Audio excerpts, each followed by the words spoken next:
Þá komið að fjórða lið, sóknaráætlun Norðurlands eystra 2020-2024, atvinnumál, til máls tekur bæjarfulltrúi Hilda Jana Gísladóttir.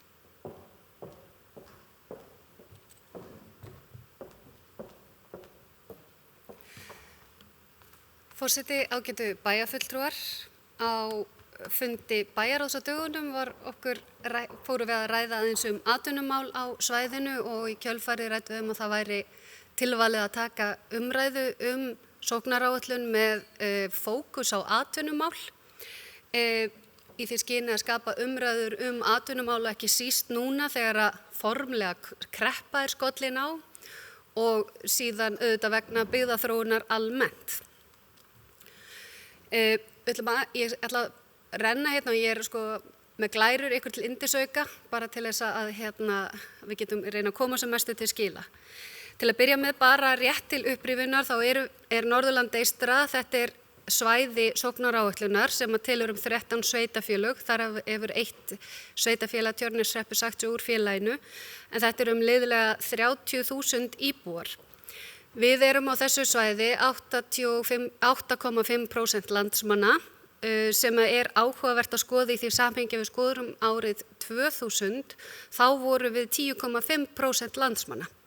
Þannig að hlutfallslega hefur okkur fækkað úr 8,5 eða úr 10 í 8,5 á sama tíma og íbúum á tímabilinu hefur hins vegar fjölgað, þar að segja frá árinu 2000. Langmest fjölgun frá árinu 2000 hefur verið á Akureyri eða 8,5% en einnig var fjölgun í Skútustaða og Svalbarðsstrandarhreppi og í Hörgár og Eyjafjarðarsveit, en í öðrum sveitafélögum þá fækkaði íbúum á þessu tímabili. Á síðustu 20 árum þá hefur íbúum 50 ára og eldri fjölgað mikið í landshlutanum og einnig hefur ungu fólki á aldrinum 20-29 ára víst fjölgað, en hins vegar hefur fólki 20 ára og yngri og fólki á bilinu 30-39 ára fækkað verulega. Til upplýsinga þá eru útsvarsstofn og atvinnutekjur á mann í landshlutanum voru nokkru lægri að landsmeðaltali ef við tökum árin 2008 til 17 og í kjölfar efnahagshrunsins þá lækkaði útsvarsstofns og atvinnutekjur í takt við landsmeðaltal og hafa fylgt þeirri þróun síðan. En fjármagnstekjur lækkuðu einnig verulega í kjölfar hrunsins og hafa einungis hækkað lítillega síðan. Og manni líður svona að maður farin að tala eftir hrun og núna kemur svona eftir COVID, þetta er svona 10-12 ára breytingar. Sóknaráætlun, þið þekkið væntanlega öll til hennar og hafið langflest ef ekki öll átt aðkoma að því að búa hana til, en sóknaráætlun í rauninni, má segja að skiptist í 4 hluti. Það er þessi stöðumat landshlutans, í hvaða stöðu erum við í dag, hver er framtíðarsýnin og hver eru markmiðin í tilgreindum málaflokkum og þá skilgreindar leiðir að markmiðunum. Í sóknaráætlunni sjálfri kemur fram stöðumatið, styrkleikar, veikleikar, ógnanir og tækifæri, áherslur á því hverju á að byrja á, hvað á að gera meira af, hvað mætti draga úr og hverju ætti að hætta.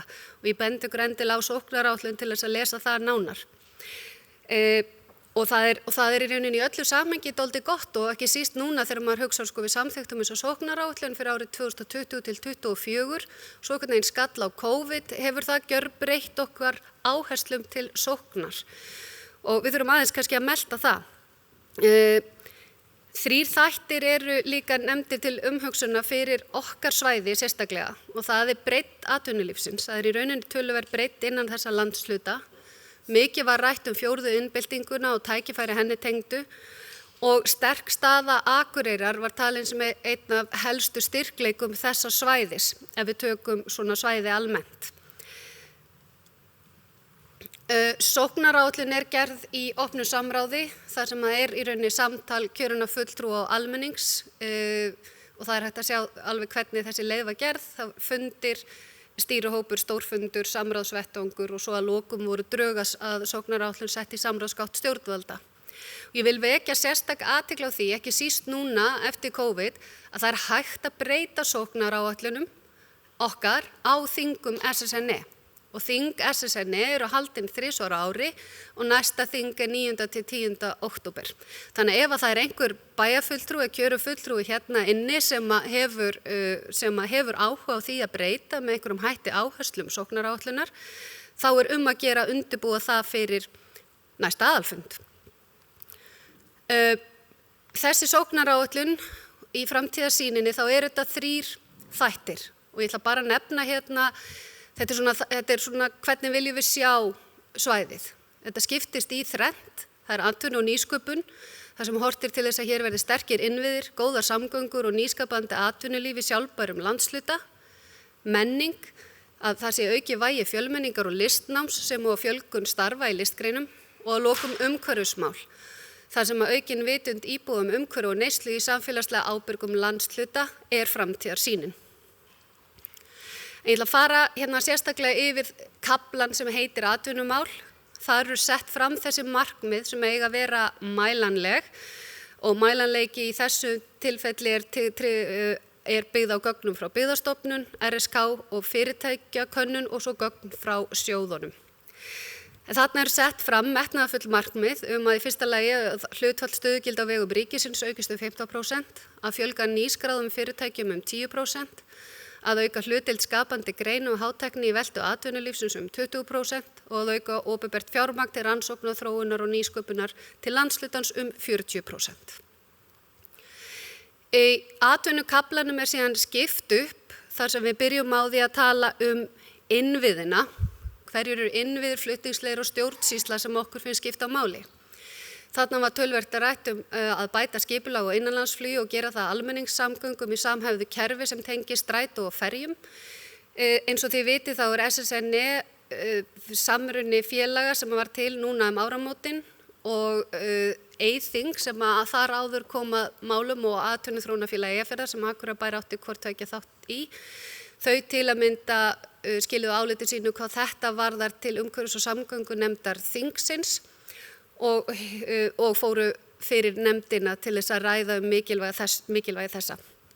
Móta sameiginlega sýn fyrir svæðið í atvinnu- og nýsköpunarmálum, einfalda opinbert styrkjakerfi og auka gagnsæi og sýnileika, að Akureyri verði skilgreind opinberlega sem borgarsvæði, að magn og gæði raforku verði tryggt í landshlutunum, auka hlutdeild þeirra sem búa við þrífasa rafmagnstengingu í 100%, auka hlutdeild þeirra sem búa við ljósleiðaratengingu í 100% og auka hlutdeild bundins slitlags í landshlutunum 20%. Í mörgum þessara tilfella þarf að finna þann núllpunkt sem við erum að vinna út frá og það töluvert verkefni, hversu mikið bundið slitlag þegar að sóknaráætlun hefst og hversu mikil hún að lokum til þess að geta mælt árangur. Þá höfum við horft til þess meðal annars að skoða hvort við getum haft mælaborð með sóknaráætlun. Og þar að ekki þá til þess að nefna það að Atvinnuþróunarfélag Eyjafjarðar var meðal annars ræddi töluvert opinbera skýrslu sem að við höfum tekið fyrir hér líka skiptingu fjármagns í opinbera styrki sem eitthvað sem að mætti markvisst fara í. Þá það kafli sem heitir uppbygging atvinnulífs. Það verið að leggja áherslu á ýmislegt sem ekkert í valdi sveitarfélaga en í gegnum samtal, rannsóknir, málþing og hvatningu og styrki hægt að ýta því hafa áhrif á það. En þarna horft á það að fjölga atvinnutækifærum og starfandi fyrirtækjum á svæðinu með fjölbreytti stofnendaleiðarljósi, fjölga sérfræðistörfum hins opinbera í landshlutunum, fjölga einstaklingum sem sinna störfum án staðsetningar, fjölga störfum í skapandi greinum, markaðssetja svæði fyrir hugbúnaðarstarfsemi, skilgreina landshlutan fyrir aukna og betri orkunýtingu með sérstaka áherslu á jarðvarma, vinna markvissa stefnumótun uppbyggingu hringrásarhagkerfisins, auka rannsóknarfé og styrki til landshlutans og efla háskólan á Akureyri og sjúkrahúsið á Akureyri. Það sem að sýnin að fjárframlög vaxi 20% raunvirði, sjúkrahúsið á Akureyri verði háskólasjúkrahús, sérfræðistörfum í heilbrigðisþjónustu fjölgi 50 stöðugildi og auka fjölbreytni í námsframboði innan háskólans á Akureyri.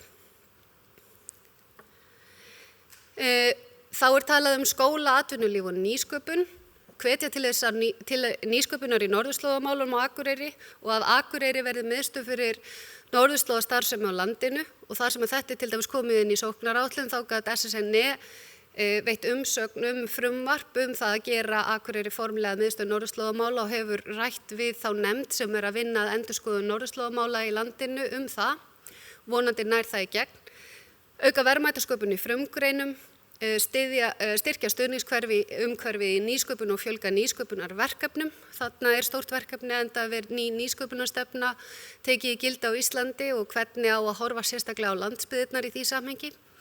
Hvetja til nýsköpunar í matvælatækni og velferðatækni og vil ég nefna þar til dæmis samstarfið Matís sem að koma með starfsstöð hér á ný aftur sem betur fer. Efla þekkingu og kennslu í tækni, tölvu og iðngreinum á svæðinu og öllum skólastigum og stuðla nýsköpun í öldrunarþjónustu. Mér langaði að nefna, ég veit nú ekki hvort þið náðu að lesa þetta, jú, þeir eru öllum með svo ungu fersk augu. Það fullt af verkefnum sem koma frá fyrri félögum sem að nýtast áfram. Mér langaði að nefna nokkur, ekki síst til þess að við aðeins hugsum það hvaða árangur hefur náðst. En það til dæmis skýrsla frá Eflu uppbyggingaráætlun fyrir Akureyrarflugvöll sem að nýttist okkur vel þegar kom að samtali Akureyrarflugvöll og flughlað og flugstöð. Það var gerð úttekt á smávirkjanakostunum í Eyjafirði og haldið ráðstefnu það. Búið að gera innviðagreiningu og það má sjá á investnortheasticeland.is þessa innviðagreiningu sem að síðan atvinnuráðgjafar geta nýtt til þess að veita upplýsingar til þeirra fyrirtækja sem vilja koma hingað. Business eitthvað sem við þurfum að halda áfram og horfa sérstaklega á, ekki síst í tengslu við raforkuna og ég hvet ykkur til að kíkja á heimasíðuna business.is. Það var haldin ráðstefna fiskeldi og könnun viðhorf íbúa á vegum AFE. Skýrsla var gerð staðbundin efnahagsleg mikilvægi landbúnaður á Íslandi og má kannski helst nefna þar að það kom að minnsta kosti sumum á óvart hversu mikilvægur landbúnaður var fyrir Akureyri.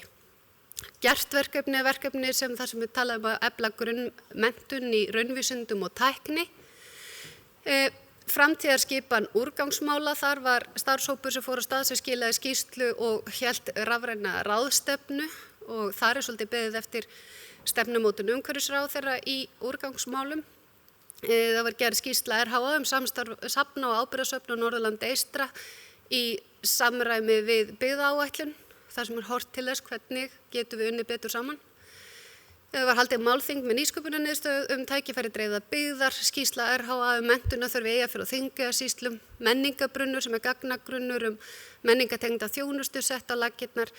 Eimur samstarfsverkefni nýtingu jarðvarma sem samstarfsverkefni Landsvirkjunar og Norðurorku og Orkuveitu Húsavíkur og svo það BIS-mentor verkefni sem samstarf með stuðningi frá Norðurslóðaáætlun og þetta að ræða samvinnuverkefni 3 landa. Þetta svona dæmuverkefni sem að nýtast áfram frá fyrri félögum.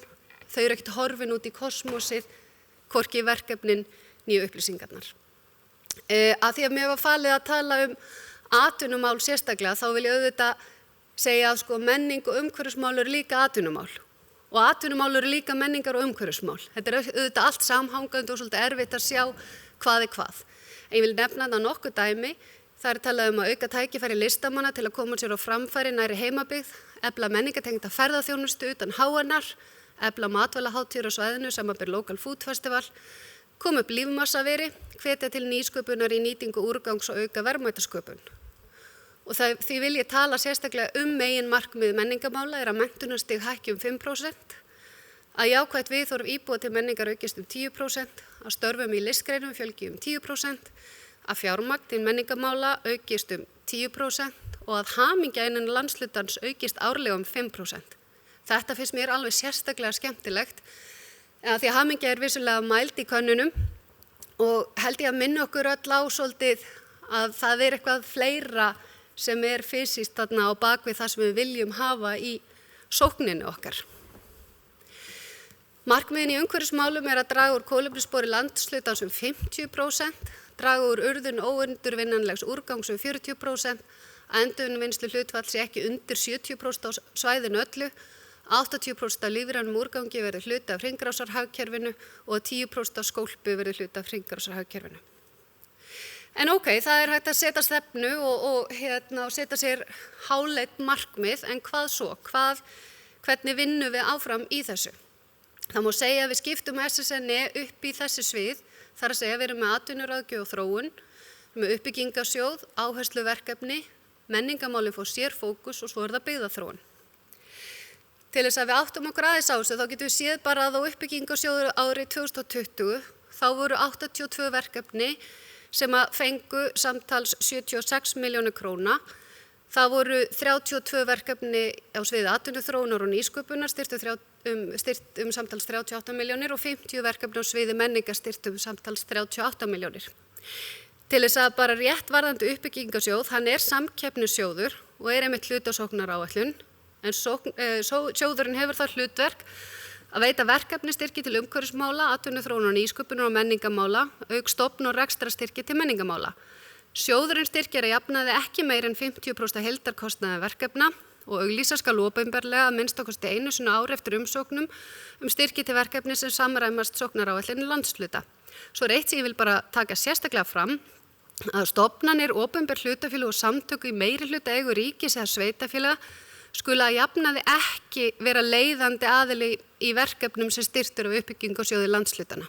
Og þetta held ég að sé mikilvægt fyrir okkur að vita þegar kemur að leiðbeiningar hlutverki okkur og hvatningu til þess að fólk sækjum í sjóðin. Dæmi verkefni sem hafa verið núna í uppbyggingarsjóði eru Súlur Vertikal, þróun og uppbygging þaravinnslu, sundmagarvinnsla á markaður, nýting lághita til frostþurrkunar, Grímsey markaðsátak og Hrísey markaðsátak, Norðurstrandarleið, nýsköpun í prjónaiðnaði, stelpur rokka, lífræn ræktun með notkun fiskúrgangs, fiskeldi á landi, jóga og hugleiðslusetur og fjarnet íslensku þjálfara, svo eitthvað sé nefnt. Áhersluverkefni, við tölum bara þau áhersluverkefni sem að voru samþykkt núna árinu 2020, þá var það Akureyrarflugvöllur, næsta gáttin í landið sem fekk 7 milljónir, borgarhlutverk Akureyrar með 8,3, Eimur með 7,5, þróun og þekking 3 og nýsköpun úr norðri 3. Hérna vildi ég líka bara á næstu glæru vekja athygli á nokkrum verkefnum sem hafa verið áhersluverkefni árið 2018-19 og þau eru auðvitað ansi fjölbreytt og þetta er eitthvað sem er vel þess virði að hugsa. Eigum við að forgangsraða með öðrum hætti, þurfum við að skilgreina þetta að vera stærri styrkir ef til færri aðila eða fleiri til færri og svo framvegis. Það var auka úthlutun vegna COVID. Við landshlutasamtökin sameiginlega unnum mikla vinnu í kringum COVID og funduðum meðal annars með ráðherra sveitarstjórnarmála Sigurð Inga og hann samþykkti í rauninni á endanum að fara í auka úthlutun. Þarna væri í gegnum sóknaráætlun, enda bentum við á að þarna væri tilbúin farvegur til að koma fjármagni fljótt í vinnu. En þeir skrifuðu undir sem sagt Sigurður Ingi Jóhannsson, samgöngu- og sveitarstjórnarráðherra og Eyþór Björnsson, framkvæmdastjóri SSNE viðaukasamning við samning sóknaráætlun, en markmið var að vinna gegn samdrætti í hagkerfinu í kjölfar COVID-19 og styðja við verkefni á landsbyggðinni. En þetta voru samtals 200 milljónir. Framlag ríkisins til Norðurlands eystra var 29,6 milljónir og landshluta-samtökin gerðu tímabundnar ráðstafanir í rekstri og bættu við 12,5 milljónir við þá upphæð og var því heildarfjárhæðin 42,1.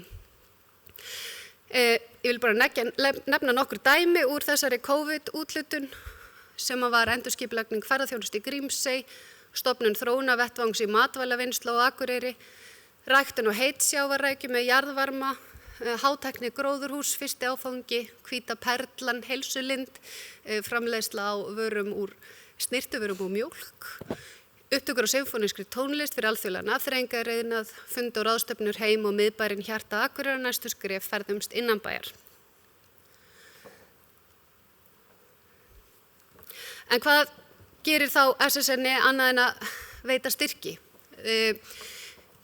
Þetta félag var stofnað og það voru skýr markmið sett fram og hlutverkið er að efla Norðurland eystra sem eftirsótt til búsetu og atvinnu og stofnun SSNE byggir á faglegum ávinningi, auknum slagkrafti, skilvirkari vinnu og auknum sóknarfærum til að auka fagþekkingu innan stóðstofnun og starfsvæði SSNE.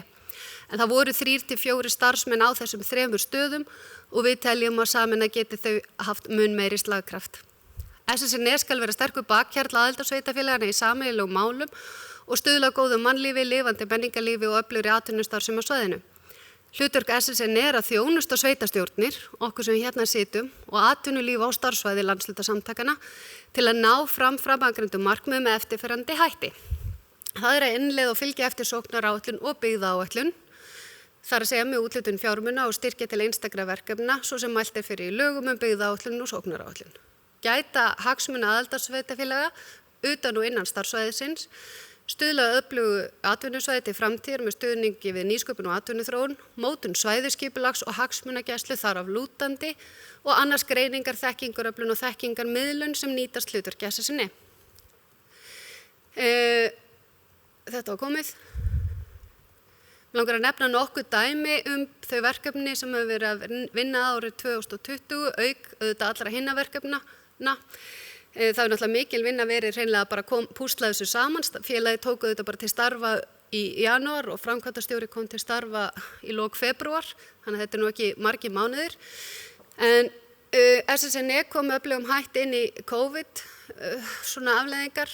Þau tóku saman upplýsingasíðu eftir samantekt og samráð við atvinnulífið og kom þeim upplýsingum á framfæri við þingmenn og sveitarstjórnarfólk og aðra hagaðila á svæðinu. Héldu töluvert að samráðsfundum, meðal annars með Markaðsstofu Norðurlands, Byggðastofnun, Fjármálaráðuneytinu, ráðherra sveitarstjórnarmála, önnur landshlutasamtök og kjörna fulltrúa. Þá er tekið til starfa starfshópur listnám á háskólastigi þar sem verkefnastjóri menningarmála er að horfa sérstaklega til þessa mikilvæga máls. Við höfum tekið þátt í samtali norðurslóðum með samstarfshópi efnahagsþróun á norðurslóðum. Við höfum verið að vinna bæði sameiginlega landshlutasamtökin og í samvinnu við ríkið hvernig aðgerðir í nýsköpunarstefnunar á landsbyggðinum eigi að líta út. Við erum núna að vinna í íbúakönnun í samstarfi önnur landshlutasamtök sem er í gangi akkurat núna. Gerðum samningu umhverfisráðuneytið greiningu tækifæra og áhrifa friðlýstra svæða og nærsvæði þeirra. Og í samstarfi við Íslandsstofu er verið að vinna að því að auka samskipti milli útflutningsfyrirtækja og Íslandsstofu á svæðinu. En hvernig virkar þetta svo? Hvernig höfum við áhrif á þetta allt saman? Því þetta er okkar félag. Þetta er félag sem við stjórnum. Við kjörnir fulltrúar á Norðurlandi eystra. Þing SSNE fer með æðsta vald landshlutasamtakanna innan marka og samþykkta þessa. Ársþing er haldið árlega, aukaþing 2 á ári og eins og áður segir, þá er þar heimild til þess að koma með nýjar áherslur inn í sóknaráætlun, taka aðrar áherslur út og sóknaráætlun ákveður í hvað fjármunirnir og áhersla starfsmannanna fara. Þingfulltrúar sem eru það formlega, sem eru flestir hér í bæjarstjórn, þeir hafa málfrelsi, tillögurétt og rétt til atkvæðagreiðslu sem eru löglega framkomnar á þingunum. Þeir sem hafa málfrelsi og tillögurétt eru fjölmargir aðilar, þar má nefna þingmenn, allir sveitarstjórnarmenn, framkvæmdastjóra sveitarfélaga, fulltrúar opinberra stofnana, fræðastofnana, stéttarfélaga, formlegra samtaka, atvinnulífsins og þeir sem eru í fagráðum eða undirnefndum SSNE. Málfrelsi og síðan rétt til setu eiga allir einstaklingar og lögaðilar sem eiga lögheimili og starfsvæði landshlutasamtakanna. Þannig að þetta er töluvert opið. Síðan er það stjórnin sem á að stýra málefnum SSNE milli þinga og framfylgja samþykktu þinga stefnu, framtíðamarkmið, starfsáætlun, fjárhagsáætlun og öðru samþykktum þinga SSNE. Þannig að markmið er að kjörnir fulltrúar allt svæðið fara með þetta vald og ákveða hvernig þau vilja hafa þetta ef að þau auðvitað bara leggja sér fram við það. Að lokum, áður en ég gef orðið laust og vonast til þess að það verði umræður atvinnumál hér á svæðinu. Starfsmenn SSNE hyggjast funda með kjörnum fulltrúum á starfsvæðinu núna, fljótlega, helst fyrir þennan aðalfund sem er 9. og 10. október. Það sem sérstaklega verið að ræða forgangsröðun verkefna sóknaráætlunar og forgangsröðun verkefna skrifstofunar og undirbúa þennan aðalfund og vekja athygli á því að við höfum vald þarna inni og þetta held ég að skipti töluverðu máli og bæjarstjórn Akureyrar mun að sjálfsögðu funda með þeim og hvetja okkur öll til þess að vera eiga í góðu samtali og samstarfi þarna til þess að okkar sjónarmið komist á framfæri. Við erum þá líka að leggja mikla áherslu á upplýsingagjöf. Það er fréttabréf sem hægt er að vera áskrifandað sem kemur mánaðarlega. Heimasíðan er í loftinu ssne.is. Við erum með Facebook síðu, fundagerðir að sjálfsögðu opinberar og sendar nefndum bæjarins og síðan er það þing félagsins 3 á ári sem er líka nýtt til upplýsingagjafar. Ég ætla að láta þessu lokið þessum heillanga inngangi mínum. Ég vona að þessi umræða hafi einhverju leyti kveikt ykkar svona vangaveltur atvinnulífið, því eins og ég segi, við erum stödd í því sem formlega skilgreint nú sem kreppa, það COVID, það byggðaþróunin flókin, við þurfum á öllu afli og kröftum að halda, allra þeirra sem vettlingi geta valdið til þess að byggja upp atvinnulíf á þessu svæði. Það bæjarfulltrúi Hilda Jana Gísladóttir í loki máli sínu. Næst tekur til máls bæjarfulltrúi Gunnar Gíslason.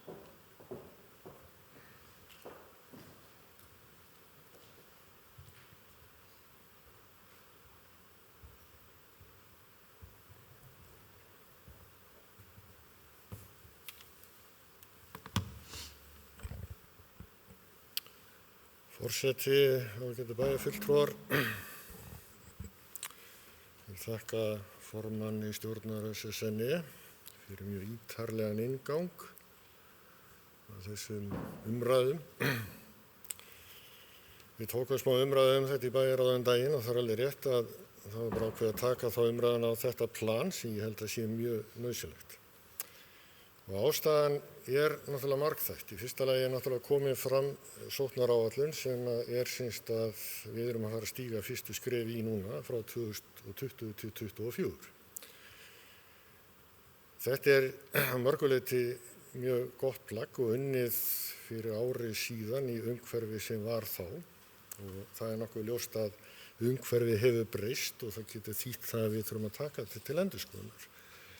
Og það að mínum mati mjög mikilvægt að við veltum vandlega fyrir okkur þeirri þróun sem á sér stað.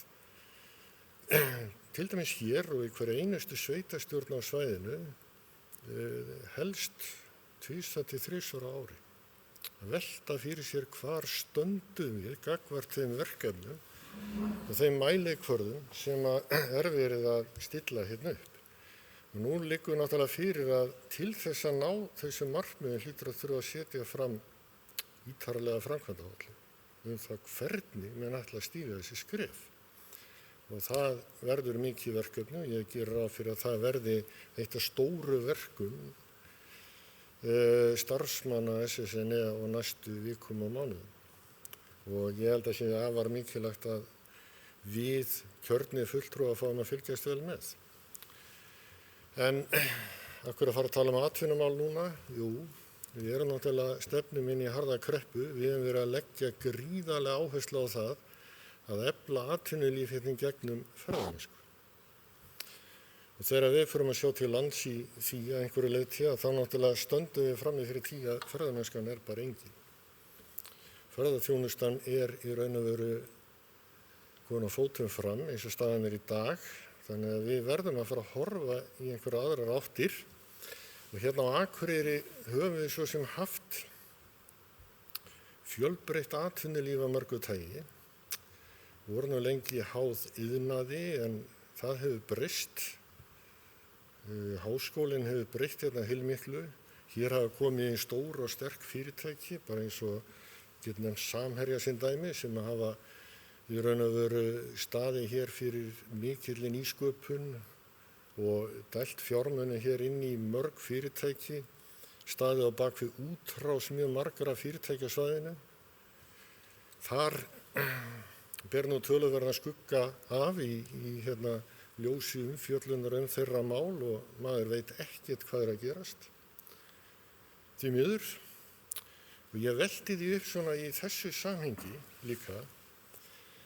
Hérna á Akureyri að nú erum við að horfa til dæmis á það að Keksverksmiðjan hefur sagt upp öllum starfsmönnum og þeir ætla að flytja nánast alla starfsemina suður. Kristjáns bakari hefur gert því sama. Það ekki langt síðan að Kea Hótels fluttu einhver störf suður. Ef ég man rétt þá var þjóðskrá að flytja einhver störf suður líka daginn.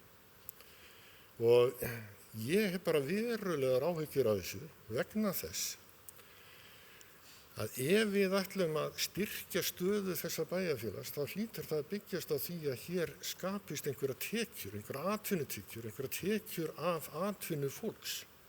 Slíkar tekjur verða ekki til nema atvinna sé til staðar. Og þá veltum maður fyrir sig hver þá staðan? Eru við til dæmis með þá hreinu og höfum við eða meiri hlutinn til dæmis sem að heldur taumana núna verið að ræða við forsvarsmenn fyrirtækja hérna í bænum bara til að kanna hver staðan er. Hefur við rætt við Samherja, hefur við rætt við forsvarsmenn Hótela og fleiri aðila það hver staðan er og hvert með stefnu. Höfum við einhverja hugmyndir það? Af því að það er eitt að setja þessi markmið það að fjölga hlutdeild skapandi greina og hátækni í veltu atvinnulífsins. Hlutfalli getur aukist en það er ekki þar með sagt að störfunum fjölgi. Það er bara spurning hvernig við setjum þetta fram. Og ég held við þurfum líka þess að velta því fyrir okkur í þessari vinnu okkar hérna. Hvernig ætlum við að halda í fyrirtæki og þau störf sem eru hérna fyrir og þykja gefa vel af sér og eru góð störf sem fólk sækist í. Það er bara eitt af stóru málana hérna hlýtur að vera. Því að við erum að horfa á bæjarsjóð að hlutan með 2,2 milljarða halla á næsta ári ef ekkert verður að gert. Ég ætla ekki að tala 3 milljarða á aðalsjóði, við höfum hingað til talað að hlutan og þar stefnir hallinn í 2,2 milljarða sem er álíka slæmt en ekki eins slæmt. Og það er náttúrulega liggur í hlutarins eðli að það er ekki skorið hérna niður þjónusta sem nemur 2,2 milljörðum. Við afgreiddum nú fjárhagsáætlun þessa árs ef ég man rétt með einhverjum milljarðs halla eða nálægt því. Hátt í það, í aðalsjóði. Og nú hefur bara ýmislegt annað gerst, þannig að það er eitthvað sem það þarf að gera og eitt af því hlýtur þá að vera það að velta því fyrir sér hvernig ætlum við að auka tekjur sveitarfélags. Það er dálítið forvitnilegt að því að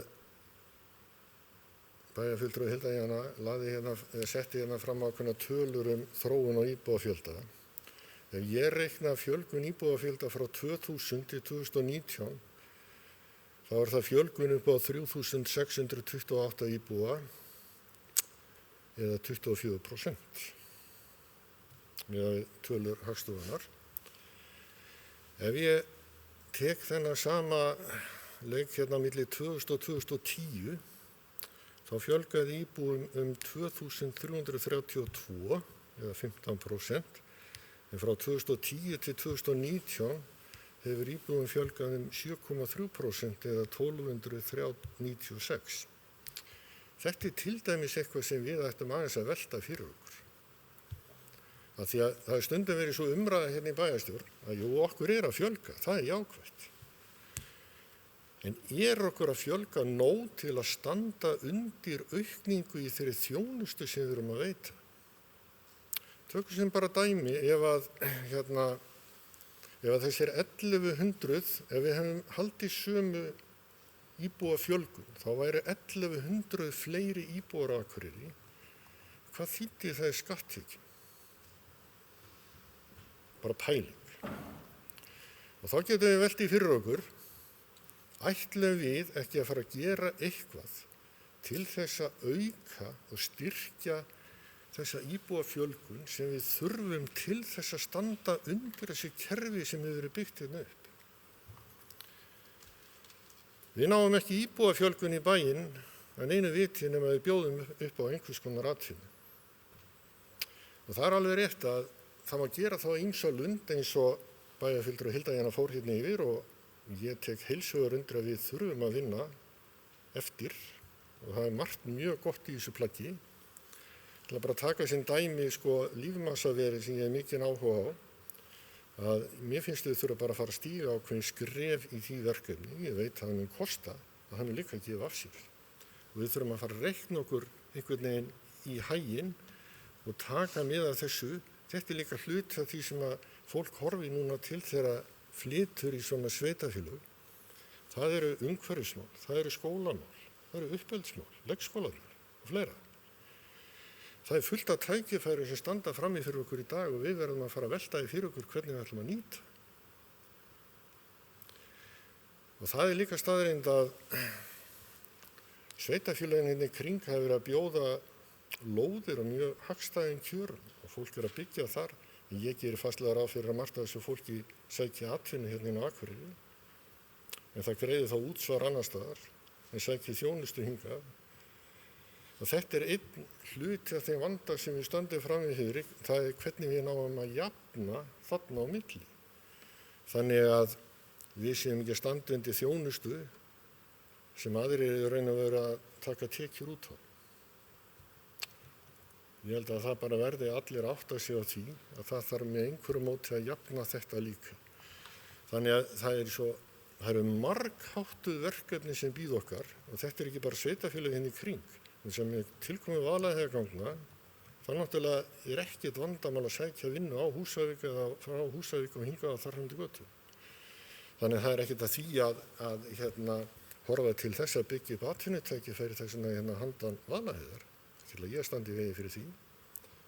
En ég held að það sé mjög mikilvægt að við horfum á þetta í samhengi og við höfum gríðarlega þörf fyrir það núna að fjölga íbúum í bænum. Og þá held ég að sé nú bara fyrsta verkefnið. Hvernig ætlum við að verja störfin sem eru hérna nú þegar? Öðru lagi, hvernig ætlum við að fjölga það? Getum við fengið fyrirtækin í þriðja lagi til þess að vinna með okkur í að fjölga það? Skipulega. Sett okkur einhver stefnu og línu. Erum við í nógu góðu samstarfi til dæmis í háskólan það hvernig við sækjum meira í styrki í þessa rannsóknarsjóði sem eru til staðar. Ég hef stundum á tilfinningunni og ég ætla bara að varpa þeirri tilgátu hérna fram. Ég hef einhvern veginn á tilfinningunni að það sé í raun og veru gerðar meiri kröfur til fræðimanna hérna út á landi sem að sækja styrki heldur en til fræðimanna á höfuðborgarsvæðinu. Þetta er fáránlegt að segja þetta. Ég hef þetta stundum á tilfinningunni þegar ég að skoða hvernig úthlutanir eiga sér stað, á hvað forsendum þær byggjast og hvað hefur verið lagt í umsóknum. Og það ekki eðlilegt hversu hátt hlutfall umsókna sem hefur alveg gríðarleg vinna í og sendar í Rannís og aðra rannsóknarsjóði hefur verið hafnað á mjög undarlegum forsendum í sumum tilvikum. Það skiptir þetta einhverju máli? Já, það skiptir máli hvort við erum að fá hérna inn á svæðið 40 til 100 milljónir í verkefni, í rannsóknarverkefni og rannsóknarstyrki eða ekki. Þetta bara ígildi fleiri stöðugilda. Þannig að við getum velt þessu fyrir okkur. Við getum líka velt fyrir okkur hvort við séum að styðja nægilega vel við sjúkrahúsið til að ná stöðu háskólasjúkrahúss. Höfum við verið að leggja vinnu í það með sjúkrahúsinu, höfum við boðið frá starfskraft okkar í þetta. Við áttum fund með rektor háskólans hérna í bæjarráði í vor, meðal annars vegna áforma það að skerða hérna verulega nemendafjölda við háskólan vegna fjárskorts. Það hefur ekki verið horft með sama hætti til háskólans hér eins og fyrir sunna hvað varðar fjárveitingar, það bara þannig, einhver ástæðu. Og ég velti fyrir mig hvað höfum við gert í kjölfari til þess að vinna þessu fylgi, vegna þess að við getum ekki, og nú ætla ég bara tengja þetta við það sem að bæjarfulltrúi Hilda Jana var að setja hérna fram og tala um það. Við getum nefnilega ekki varpa öllum þessum verkefnum yfir á starfsmenn SSNE þannig. Við þurfum að leggja eitthvað að mörkum með mjög skýrri stefnu, með ákveðnum verkefnum sem við ætlum að vinna að, með þeim til að styðja við það að við náum hér inn á svæðið störfum. Og mér hefur verið legið á hálsi, eins og sjálfsagt öðrum í meirihluta hérna bæjarstjórnar, að hafa lagt til að fiskeldi yrði bannað, sjókvíaeldi í Eyjafirði. Það alveg hárrétt. Þú ert þá ekki að tala gegn sjálfum þér, getur einhver spurt? Nei. Ég er bara alls ekkert að því vegna þess að það skiptir líka máli hvers konar störf við erum að taka hérna inn á svæðið. Í mínum huga bara skiptir það mjög miklu máli. Og það skiptir máli hvort að þetta innlendir aðalar eða erlendir aðalar sem að koma hérna með hvert arðurinn að fara. Við þurfum líka að velta því fyrir okkur, það er ekki sama hvaða atvinnustarfsemi kemur inn, ætlum við að hafa einhverja tekjur á atvinnustarfseminni hér á svæðinu eða ekki. Við hljótum að þurfa að velta því fyrir okkur. Og við hljótum líka að þurfa að velta fyrir okkur umhverfissjónarmiðunum og þeim sjónarmiðum sem snúa því hvort að fólk vill yfir höfuð búa hér eða ei. Þannig að þetta þarf að fara saman. Ég ætla ekki að hafa þetta lengra núna, ég bara velti þessu hérna upp vegna sem mér finnst, og ég reikna með að ég fái svör við einhverjum af þeim spurningum sem ég velti hérna upp, en mér finnst við þurfa að velta þessu mjög vel fyrir okkur hvað erum að fara að gera og það er algjörlega klárt að fyrsta verkefni okkar núna á þessum tíma ætti að vera hvernig aukum við tekjur áður við förum í önnur verkefni. Takk. Það er bæjarfulltrúi Gunnar Gíslason lokið málsinn, næst tekur til máls bæjarfulltrúi Ingibjörg Ísaksson.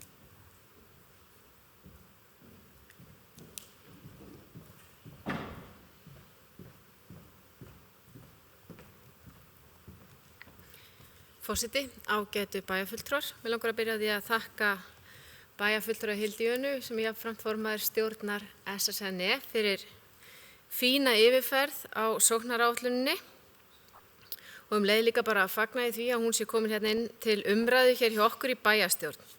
Þetta er auðvitað gríðarlega stórt mál og mikilvægt að ræða hérna okkar meðal en það kom margt fram í hennar máli ásamt bæjarfulltrúa Gunnars Gíslasonar sem mikið sem er hægt að taka undir en það er vissulega þannig að það er ákvörðun að halda byggð í landinu og það þurfa allir að vinna í þá átt. En til þess að svo megi verða þarf að huga samgöngum, menntun, menningu og síðast en ekki síst að fjölbreyttum tækifærum á atvinnumarkaði. Við höfum alveg orðið vör við það að það er allt of oft þannig að það verður fjaðrafok þegar störf eru flutt út á land. En síðan þegar störfin eru flutt af landsbyggðinni suður þá verður umræðan ekki alveg jafn sterk. En tilhneigingin hefur einmitt verið svo að þegar kemur að hagræðingu hjá opinberu fyrirtækjum og hinu opinbera, þá er niðurskurðarhnífurinn dreginn fyrst upp út á landi. Stofnanir sem hafa verið með starfsemi hingað og þangað eru sameinaðar á einn stað og oftast á höfuðborgarsvæðinu og eftir sitjum við sem búum út á landi með sárt enni og horfum á eftir störfunum í burtu og einnig oft á tíðum líka töluverða skerðingu á þjónustu. En við þekkjum það líka að flutningur stofnana út á land hafi haft jákvæð áhrif á þjónustu á byggðirnar. Við þekkjum það vel hér á Akureyri. Því í nútíma samfélagi sem byggir á tækni og þekkingu á það að vera metnaðarmál að tryggja að íbúar á landsbyggðinni hafi jafnan aðgang að opinberum störfum og þeir sem búa á höfuðborgarsvæðinu. Í sóknaráætluninni kemur fram það markmið að 15% hluta stöðugilda á vegum ríkisins fari út á landsbyggðina. En að mínu mati ætti að ganga enn lengra og miðað við það að opinber störf eru almennt frekar út á landi en í höfuðborginni þar sem fleiri og fjölbreyttari atvinnutækifæri eru á höfuðborgarsvæðinu en víða út á landi. Því það er eðli höfuðborgar að þangað safnist mikið af fyrirtækjum sem starfa á frjálsum markaði með fjölbreytta flóru, vöru og þjónustu. En við höfum orðið vör við það hér á Akureyri að langskólagengi fólk oft í vandræðum með að finna störf við sitt hæfi. Og oftar en ekki er það þannig að unga fólki okkar snýr ekki aftur heim eftir nám því að viðeigandi störf eru ekki til staðar. Við vitum það að fjölbreytt störf styrkja samfélögin okkar og byggja þau upp og auka tekjur þeirra. Þannig að þetta er atriði sem við ættum mikið að horfa til að mínu mati. Umhverfismál fá núna í fyrsta sinn sitt rými í svæðisáætluninni þó vissulega hafi þau verið nefnd áður og er það fagnaðarefni að þetta sé komið og vonandi til að vera. Í ljósi þess langar mig aðeins til að koma inn á umræðunni lífmassaverið en ég man eftir því að það var stofnaður vinnuhópur hér á svæðinu varðandi sorpmál og hvernig þau ættu að vera kannski til framtíðar litið og það var samstarf á milli sveitarfélaga eða samtal á milli sveitarfélaga og mér langar svona aðeins að spyrjast fyrir hvernig svo vinna hvar hún stödd, svo vinna ef einhver getur svarað því hér inni og eins líka hvort eitthvað hafi verið rætt lífmassaverið og möguleikana á því. Því að ég ímynda mér ef að 13 sveitarfélög taka sér saman bæði með fjármagn og mannauð, þá hægt að áorka ansi miklu. Og ef við lítum til framtíðar þá má allt eins ímynda sér að það verður bara hreinlega lagt bann við það að urða rusl, sem ég finnst bara mjög skynsamlegt. Og við þurfum að horfa til framtíðar og vera tilbúin til að taka skref og þau munu kosta og við vitum það. En ég alveg sannfærð það að ef við tökum höndum saman þá náum við árangri. En ég ætla ekki að hafa það lengra í bili. Takk hérlega fyrir.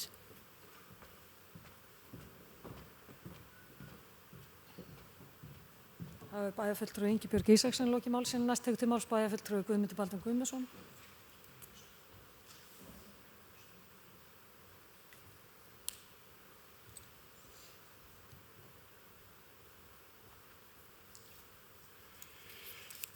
Forseti, ágætu bæjarfulltrúar, mér langar að byrja á því að hrósa bæjarfulltrúans Hildi Jönu fyrir hennar framsögu hér í upphafi og þessa sóknaráætlun sem að hefur alltaf verið unnin undir hennar forystu hjá Eyþingi og núna síðan SSNE sem sameiginlegt félag og ég held að með því að þá sú vinna sem við fórum í hér á sveitarfélaginu á svæðinu að sameina Atvinnuþróunarfélagið og Eyþing hafi gert SSNE mun öflugri stofnun eða ekki stofnun heldur svona til þess í rauninni að takast á við þessi mál sem við þurfum að takast á og hjálpa okkur í baráttunni við í atvinnumálum og sérstaklega þá líka í baráttunni við ríkisstofnanir.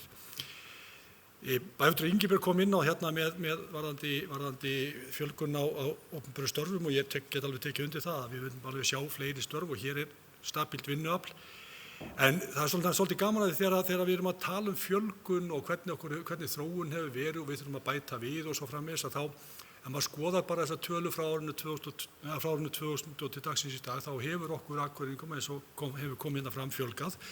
Okkur hefur fjölgað 23-24% á þessu tímabili eða 3600 manns tæplega og það bara nokkuð góð fjölgun. Ef við berum það saman við Reykjavík þá fjölgun í Reykjavík 19,3%. Það minni fjölgun á sama tíma heldur en Akureyri. Það sem hins vegar vandamáli það, eða kannski það sem að Reykjavík nýtur góðsæði það mikla fjölgun á þeim sveitarfélögum sem eru í kringum Reykjavíkurborg og þeir njóta náttúrulega góðs af því en á sama tíma og okkur hefur fjölgað hér 3600 manns tæplega þá hefur íbúum í nágrannasveitarfélögum okkar fækkað ríflega 1000 manns. Og það mikið áhyggjuefni hvernig þetta að þróast hjá okkur. Ég get alveg tekið undir það að það mikilvægt að við fjölgum hér íbúum en þó megum við ekki gleyma því að fjölgun hefur verið plús, við höfum séð, okkur hefur verið að fjölga, okkur ekki fækkað og það ýmist tækifæri sem hafa verið hérna. Auðvitað það áhyggjuefni hvernig við sjáum fyrirtæki fara frá okkur og menn velta við sig höfum við ekkert gert. Við höfum undanliðnum ári verið að berjast fyrir ýmsum málum. Ég nefni bara flugvöllin sem dæmi að nú búið að setja í gang hönnun á flugvöllinum og við vonumst til þess að framkvæmdir fari fljótlega af stað í flugvöllin. Þetta mun skipta okkur gífurlegu máli hér á svæðinu. Á sama tíma líka höfum við verið að berjast fyrir því og lagt okkar að mörkum eins og við mögulega getum í raforkumálum og núna sjáum við Hólasundslínu verða veruleika og vonandi með bættum vinnubrögðum Landsnets að þá sjáum við blöndulínu verða veruleika næstu árum líka. Þetta skapar okkur vissulega tækifæri og þar þurfum við að horfa til þess að nýta okkur þá orku sem að þá kemur inn á þetta svæði.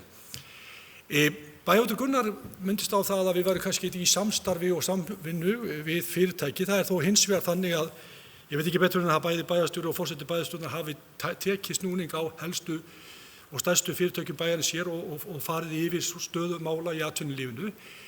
Það eitt sem að til að mynda Samherji, fyrirtæki sem að bæjarfulltrúi Gunnar myndist sérstaklega á, hefur til að mynda verið mjög áfram fiskeldi og hefur akkúrat verið líka mjög áfram að bæta, þeir hafa dregið hér inn alls konar sérhæfða starfsemi í tengslu við sína starfsemi. Við sjáum það hvernig bara nýjasta frystihúsi út á Dalvík og hér frystihúsi hér á Akureyri hefur í rauninni dregið til sín tækniþekkingu. Þeir hafa líka áhuga á fiskeldi en við erum svo sem búin að skella í lás með það, eða bæjarstjórn hefur ályktað það að við viljum ekki sjá þegar það sé að meirihluti, hefur ályktað það. Þannig að eitt svona dæmi það hvernig við ættum og hefðum kannski átt að eiga samtali við það ágæta fyrirtæki áður en að við fórum að rjúka hér á stað með einhverja bókanir. Við hefum bara hugsanlega getað tekið þá umræðina við þessa stóra aðila af því að við erum að tala það. Hvernig sjá þeir framtíðina fyrir sér og það held ég að sé kannski áminningum það hvernig við í rauninni eigum þá að vinna að við séum bara betur stakkbúin eða kannski betur undirbúin að sjá til og eiga þá þessa samræðu við fyrirtækin hérna á svæðinu áður en við förum að loka dyrum, bara svo því að sé sagt. En annars ætla ég ekki segja mér að takk. Bæjarfulltrúi Guðmundur Baldvin Guðmundsson lokið máli sínu. Ég ætla að biðja varaforsetann að taka við stjórn og gefa mér orðið. Bæjarfulltrúi Halla Björk Reynisdóttir tekur til máls. Forseti, ágætu bæjarfulltrúar, ég ætla að byrja á því að þakka forseta og bæjarfulltrúa Hildi Jóni Gísladóttur fyrir alveg frábæra yfirferð á svona sóknaráætluninni og því sem að SSNE er að vinna í þessa dagana og ég held að þarna hafi við stigið bara mjög gott framfaraskref í að sameina þessa atvinnuþróunarfélagin og Eyþing og við séum á öflugari stofnun sem getur hjálpað okkur í þessum málum og það hefur sýnt sig og þegar hún var að fara svona velti aðeins fyrir mig fullt af þessum verkefnum eru langt komin og eiginlega ótrúlega langt komin og það sýnir sig þessi styrkur þegar við erum öll sveitarfélagin orðið sammála um einhverja sýn hvað það skiptir landshlutann gríðarlega miklu máli.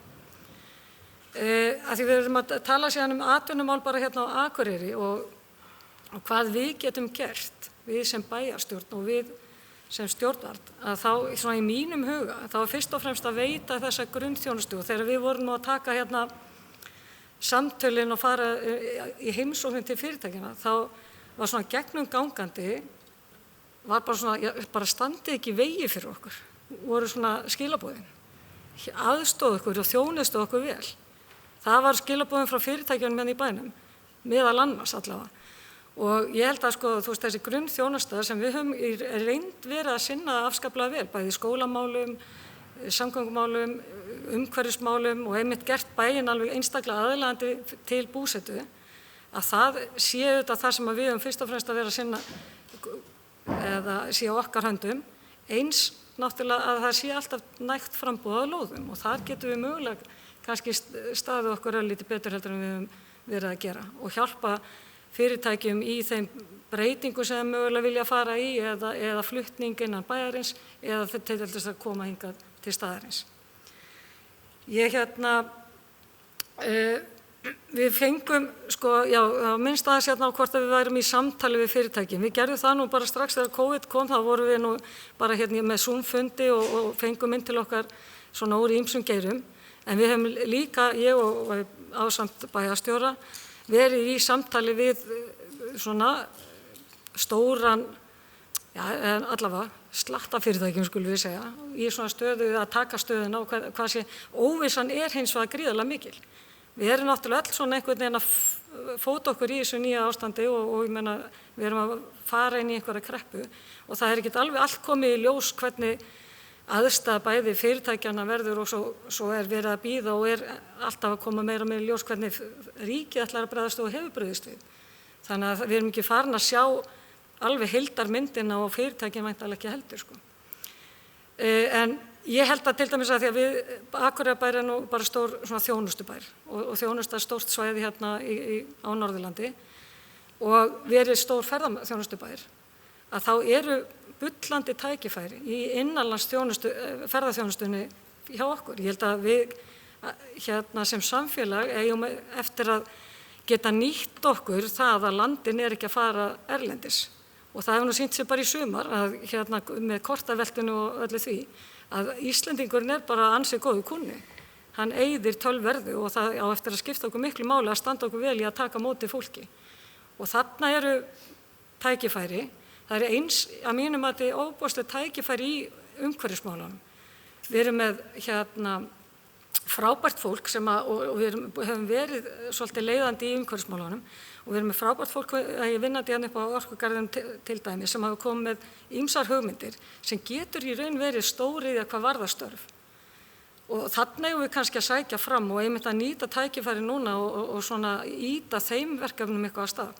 Við vorum fyrir einhverjum árum síðan og töluvert langt síðan var byrjað að tala Disney og uppbyggingu þar og þá var nú verið að tala stórskipahöfn, en látum það eiga sig. Við erum að tala lífmassa verið eitthvað slíkt og bæjarfulltrúi Ingibjörg spurði einmitt það og ég sat í þessum hópi sem var að skoða sorpmálin og þá kom í ljós, ég meina vissulega sveitarfélög að mörgu leyti tilbúin að starfa saman en það var einhvern veginn ekki alveg samstæð að fara að drífa af stað eitthvað lífmassaver, ekki innan þess hóps en við vorum líka að vinna saman, það er SSNE og SSNVAF,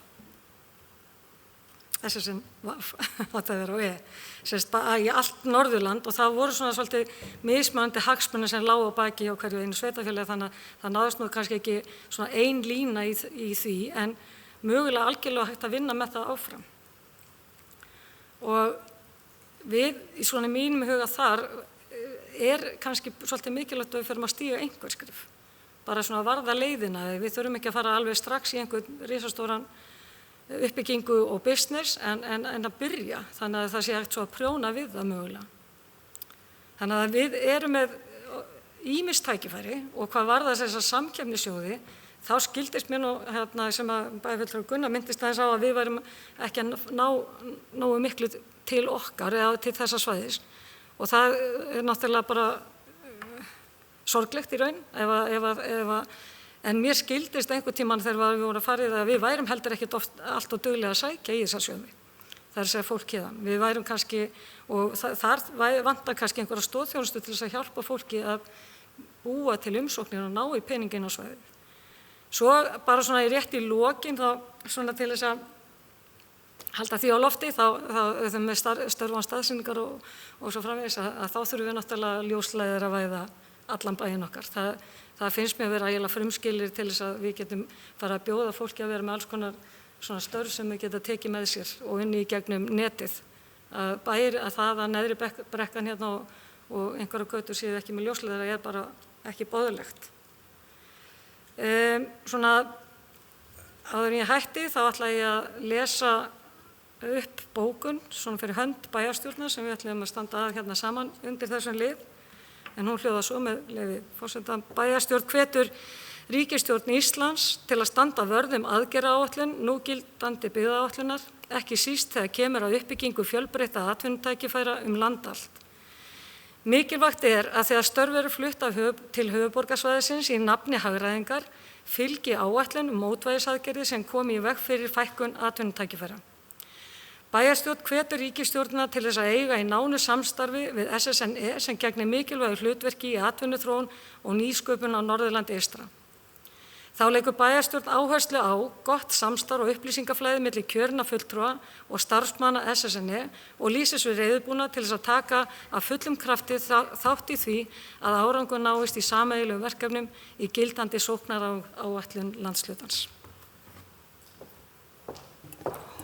Bæjarfulltrúi Halla Björk Reynisdóttir hefur lokið máli sínu og færi inn aftur stjórn fundarins. Takk fyrir það og orðið er laust. Næst tekur til máls bæjarfulltrúi Gunnar Gíslason.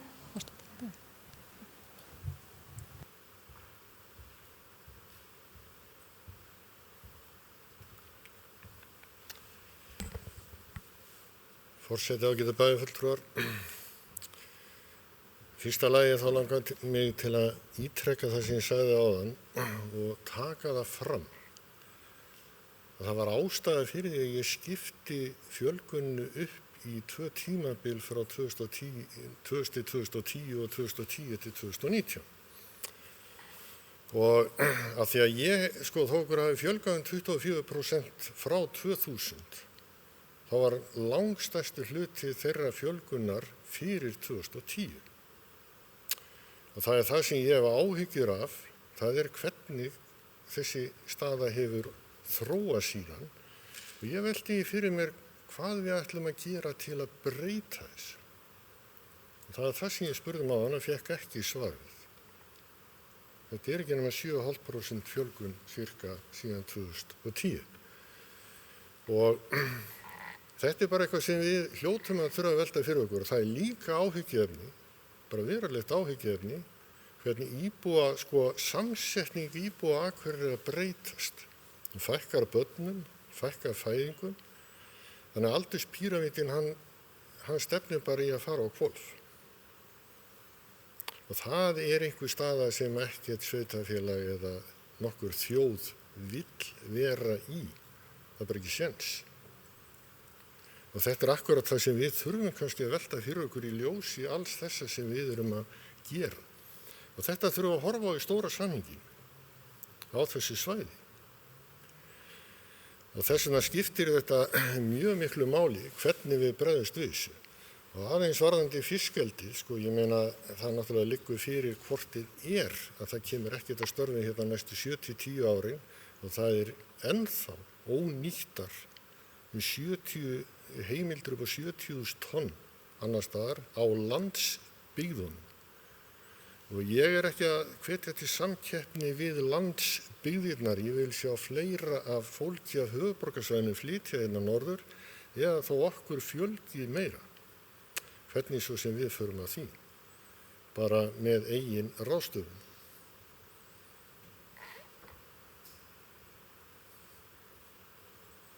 Og það er kannski það sem er lykilatriði í þessu.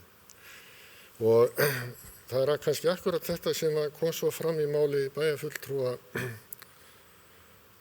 Höllu, eða frú forseta, að það voru ekki öll sveitarfélögin til í að fara í lífmassaveru og þá er spurningi ætlaðu við þá bara að láta þetta gufa upp. Það er eiginlega það sem, og mér finnst ég ekki hafa séð neina umræðu þetta núna í bráðum ár. Og ég hef líka áhyggjur af því að það séu mörg mál sem einhvern veginn bara gufa upp í rólegheitum og svo allt í einu vöknum við bara upp í það að það er bara ekkert að gerast. Og það er akkurat það sem má ekki gerast.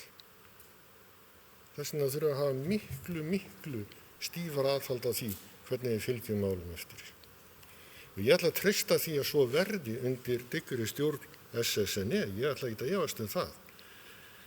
Og tek alveg undir það að ég var mikill talsmaður þess að þetta yrði sameinað í eitt atvinnusvæði. Og held að það væri bara gáfulegt að gera það líka vestur fyrir. Svo er til dæmis annað í þessu sem við ræðum aldrei hérna í bæjarstjórn. Þetta segir bara fyrir einn vin minn. En ég er líka sammála honum. Við ræðum aldrei styttinguna á leiðin til Reykjavíkur. En einu viti. Hvernig eru flugsamgöngur í dag eða skipaferðir?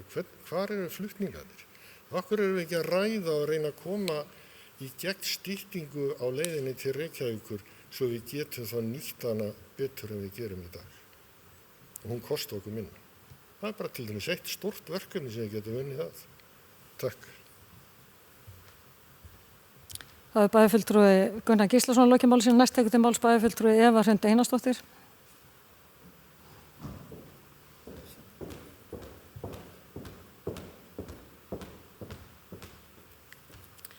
Forseti og ágætu bæjarfulltrúar.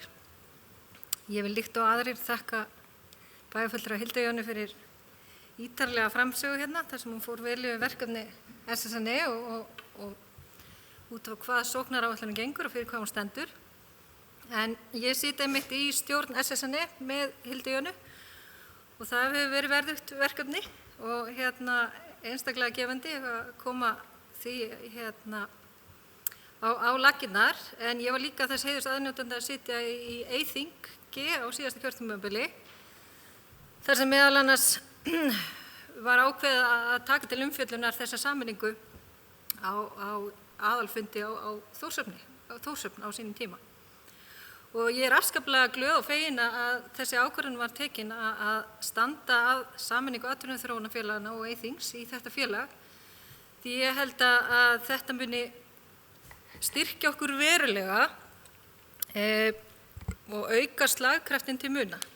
Auðvitað gerist það ekkert á fyrstu mánuðum og fyrsta ári. Ég held að það væri fullmikil bjartsýni að ætlast til þess, en þegar fram í sækir að þá munum við sjá áraksturinn af þessu. Eitt af því sem er einmitt, mér finnst skipta miklu máli, það er sóknaráætlunin. Því á sínum tíma þá var sóknaráætlunin unnin af Eyþingi sem voru landshlutasamtök þess tíma en ekki af atvinnuþróunarfélögunum þó að þau fengu alveg að koma með sitt álit og hafðu sitt að segja en þá var ákvarðanatakan og sýnin alltaf landshlutasamtökanna. En verkefnin af stórum hluta voru rauninni þannig að atvinnuþróunarfélögum þurftu að koma að borðinu. Og þess vegna held ég að þetta eftir að hjálpa okkur svo mikið að vera búin að sameina því þannig erum við komið sameiginlega sýn sem við erum að vinna saman þessi félög þannig að það er ein sýn fyrir alla þannig að við erum að tryggja það að allir sé að fara í sömu átt. Og við erum nýbúin að sitja á fundi með starfsmönnum þar sem að ég heyrði á allavega einu starfsmanns þar sem að hann sagði það er svo gott að vera að koma með þessa sýn og við séum öll að fara í sömu átt. Þannig að ég held að þetta er bara eitt af þeim dæmum sem ég get nefnt sem eru þessari sameiningu til framdráttar. Auðvitað þurfum við eitthvað að endurskoða sóknaráætlun miðað við aðstæður eins og þær eru í dag. Og aðrir bæjarfulltrúar hafa komið hér inn á að við erum kannski meira núna í vörn heldur en sókn, en sumir segja reyndar að sókn sé besta vörnin. Þannig að hvoru tveggja þurfum við að sinna vel, en ég hef allavega sagt þá skoðun mínar við starfsfólki að við þurfum að standa verulega þétt við baki á þeim fyrirtækjum sem fyrir eru og vera í mjög góðu samtali og ég treysti þeim starfsmönnum sem eru innan SSNE að gera það. Og eitt af því sem mér finnst mikilvægt að við skoðum, ekki bara SSNE, heldur kannski líka við sem bæjarstjórn, það eru ástæður þess að fyrirtæki er að fara hérna á svæðinu. Það er nefnilega það geta verið ýmsar ástæður en er eitthvað trend, er það eitthvað ákveðið sem að fyrirtækin er að leggja fyrir sig, setja trafala á þessu svæði. Er þetta vinnuafli, er þetta aðgangur vinnuafli, er þetta launin, er þetta búsetuskilyrðin eða er þetta fjarlægð frá markaði og flutningskostnaður. Og þá komum við inn á það sem að bæjarfulltrúi Gunnar Gíslason talaði áðan. Það er hversu langt er að keyra vöruna landið. Og þannig ég vil bara ítreka eins og Gunnar að þetta er eitt af því sem við erum að leggja áherslu að það er stytting vegar á milli höfuðborgarsvæðinsins og okkar hér á þessu svæði. En varðandi styrkja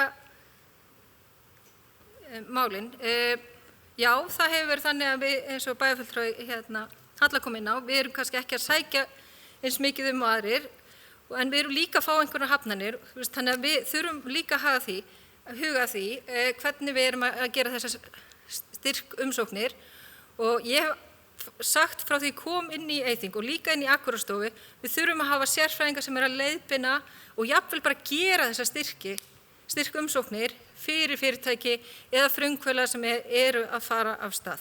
Við erum náttúrulega að einhverju leyti að sinna þessu innan atvinnuþróunarfélagana en kannski þurfa að ganga skrefinu lengra.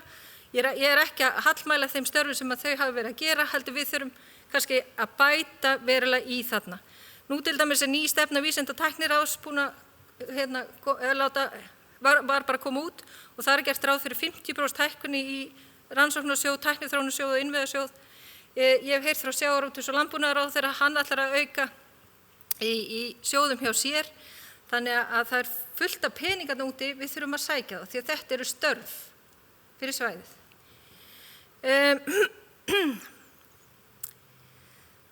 Það sem að við þurfum kannski að skoða innan okkur og við erum oft talað þetta, það er þessi orðrómur sem að maður heyrir ítrekkað að það sé erfiðara fyrir fyrirtæki að koma hingað heldur en annar staðar. Það sé eitthvað í kerfinu hjá okkur sem er að valda tregðu.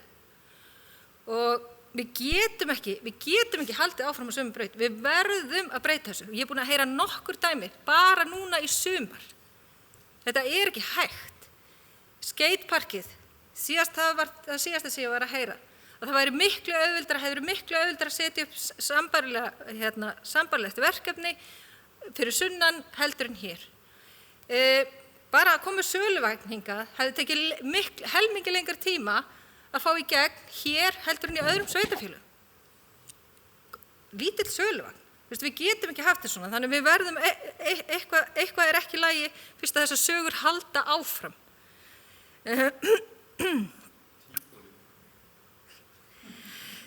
Varðandi lífmassaverið, ég vil líka bara, við þurfum að fara að taka ákvörðun, ætlum við að halda þessu verkefni áfram eða ekki. Nú sit ég í stjórn Vistorku sem hefur svolítið verið með verkefni á sínum snærum, og við þar í stjórn viljum bara svolítið fara að heyra svör frá pólitíkinni. Erum við að fara að halda þessu verkefni áfram eða ekki?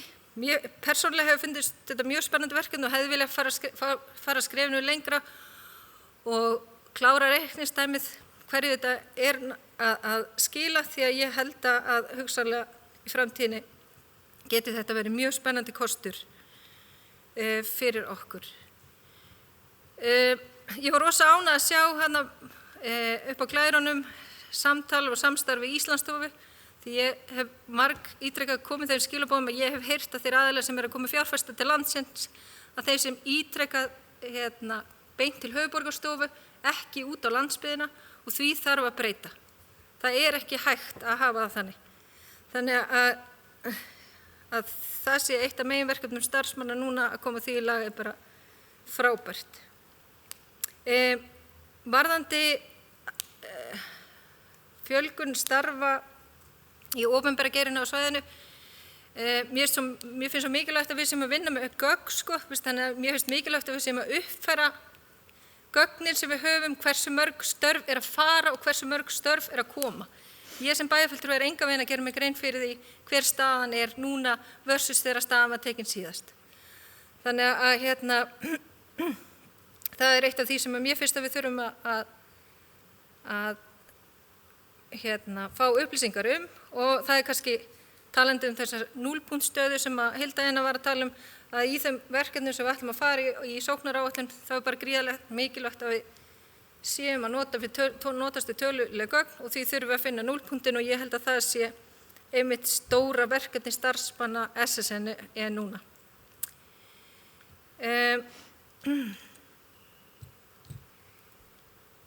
Já, annað varðandi háskólann.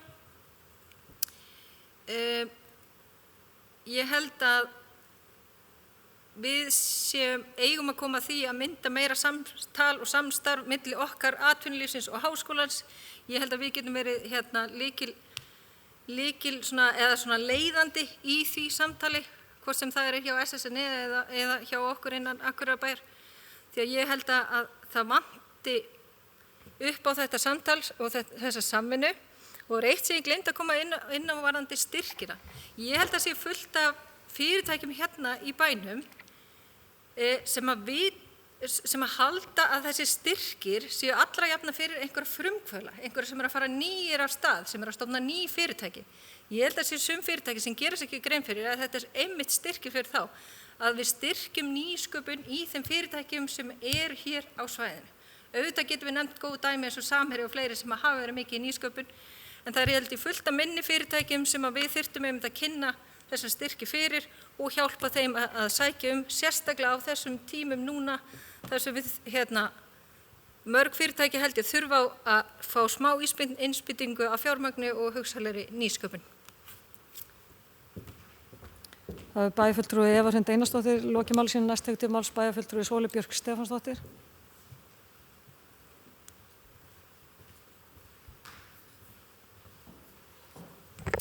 Forseti, ágæta bæjarfulltrúar. Ég vil nú bara byrja á því að þakka forseta fyrir að taka þetta mál á dagskrá og sérstaklega þakka formanni Eyþings fyrir virkilega góða yfirferð og upplýsandi og fyrirgefiði SSN. Og að því að það er svo gott fyrir okkur að fá þessar upplýsingar og ég hlakka til auðvitað að funda með starfsfólki SSN og held að það sé nefnilega gríðarlega mikilvægt. Ég hef engar efasemdir að þessi nýja eining SSN sem var til eins og hefur verið talað hér af fleiri minni einingum. Ég hef engar efasemdir að þetta hafi verið farsælt skref og þetta gengur vel og að nýr forstjóri framkvæmdastjóri mun og sé að gera góða hluti, en auðvitað er það þetta er auðvitað fjarlægt, við erum ekki með þetta svona alveg onni okkur eins og við myndum ef við værum bara eini í þessu. Þannig að gríðarlega mikilvægt að við séum vel upplýst einmitt stöðuna og eigum einmitt beint samtal líka við starfsfólk hvernig gengur og verkefni og ekki síst þá hvar við sem pólitíski fulltrúar þurfum að beita okkur. Því ég held að það sé gríðarlega mikilvægt að við áttum okkur á því hlutverki sem að við höfum í atvinnumálum sem öðrum málum, en kannski sérstaklega hvað varðar uppbyggingu innviða og eins og hefur verið nefnt hérna sem við höfum verið að þrýsta á ýmislegt. Og það bara svo rosalega mikilvægt að við svona brýnum hvert annað í því að passa það að við séum að standa okkur í okkar hlutverki innan okkar flokka til dæmis, sem ég held sé bara gríðarlega mikilvægt. Og þannig að bara ofsalega gott að taka þessa umræðu og en svo vildi ég aðeins koma inn í það að hér var nefnt sko að og við höfum líka verið að blanda saman þessari umræðu sem að tengist atvinnumálum og síðan íbúaþróun. Og við vitum auðvitað að fólk þarf að hafa störf til þess að koma í og það rosalega mikilvægt, en það líka ofsalega mikilvægt þetta hlutverk sem að við sem bæjarfélag gegnum í þjónustu og halda út í góða skólastarf. Við þurfum einmitt að passa okkur á því, eins og hefur verið nefnt hérna, og ég vil bara taka undir það, að við séum ekki að fara í einhvern panik niðurskurð út af COVID, heldur að við séum að horfa til framtíðar hvernig samfélag við viljum hafa hérna.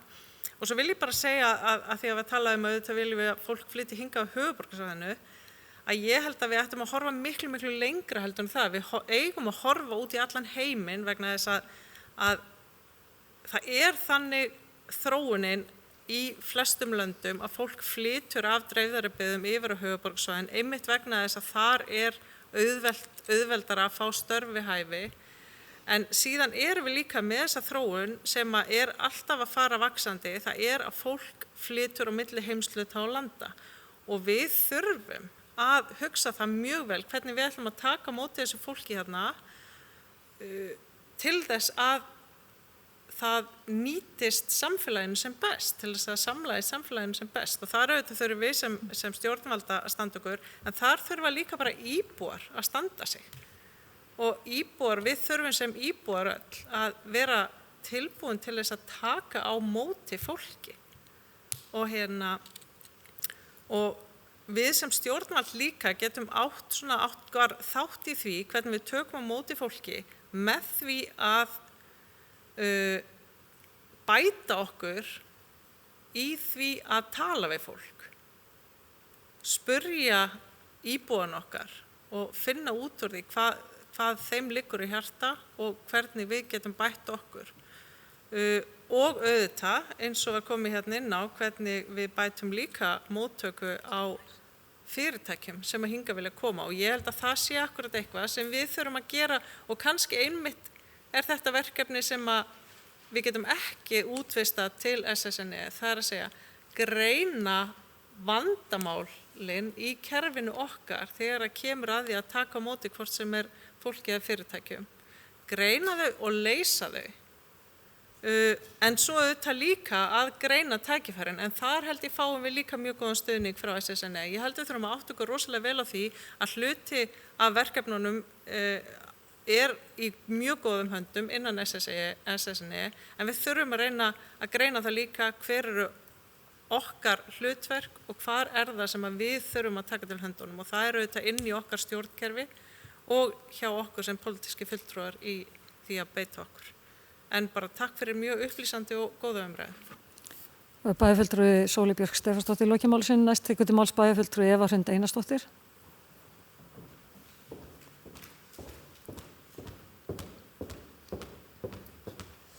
Forseti, ágætu bæjarfulltrúar. Ég gleymdi, ég ætlaði að svara hér bæjarfulltrúa Guðmundi Baldvin. Mér langar að biðja að draga orð þín til baka, Guðmundi Baldvin, að við hér sem meiri hluti bæjarstjórnar höfum lokað á fiskeldi. Það hefur bara aldrei verið raunin og ég persónulega hef ekkert á móti fiskeldi. Við bókuðum það að við vildum ekki hafa fiskeldi í sjó, bara þannig að það sé á hreinu. Og þar sem þú setur Samherja inn í dæmið, að þá kynnti ég mér á sínum tíma hvernig Samherji að vinna að sínu fiskeldi. Til dæmis segja þeir á heimasíðu sinni að allt þeirra fiskeldi séu landeldisstöðvar. Og þeir séu að nýta jarðvarma, notast við borholuvatn, ýmist ferskt eða ískalt. Þannig að þeir eru að nýta það sem að best gefst í íslenskri náttúru. Og þeir sjálfir telja marga kosti við það að vera með landeldisstöðvar.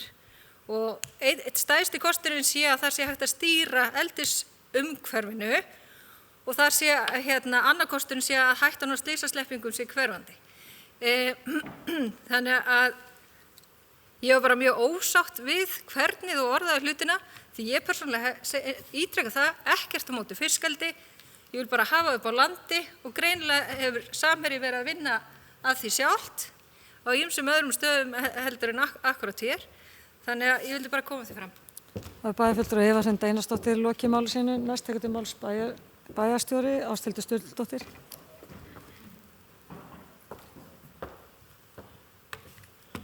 Forseti, ágætu bæjarfulltrúar. Ég vil nú þakka fyrir þessa góðu umræðu sem hefur verið hér í dag sóknaráætlun og ýmislegt fleira hvernig við náum að byggja samfélagið okkar upp. Mig langaði nú bara að koma aðeins inn á nokkra punkta og það hefur svo sem ýmislegt hefur verið nefnt hér.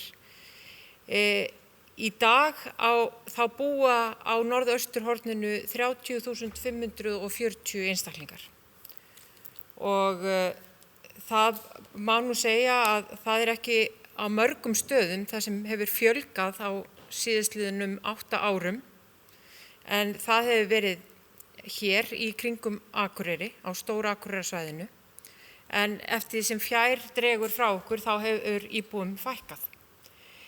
Á þessu tímabili þá hefur fjölgað 1150 manns á Akureyri og í Hörgársveit 39, Eyjafjarðarsveit 46, Svalbarðsstrandarhreppi 93 og Grýtubakkahreppi 20, Skútustaðahreppi 122 og í Norðurþingi 231 og heildarfjölgunin því 1427. Þannig að það 277 manna fjölgun utan Akureyrar og mestmegnis bara hér rétt í kringum okkur. En ég vil svo sem taka undir með Sóleyju, í mínum huga allur heimurinn undir og það nú þannig að í dag þá var samþykkt að rannsóknarsjóður, tækniþróunarsjóður og innviðasjóður verði efldir, þessi sjóður hjá Rannís, í sérstöku 3 ára átaksverkefni og verða framlögin aukin 50% miðað við fjárlög þessa árs. Og þarna eru gríðarleg sóknarfæri fyrir okkur hér á Akureyri.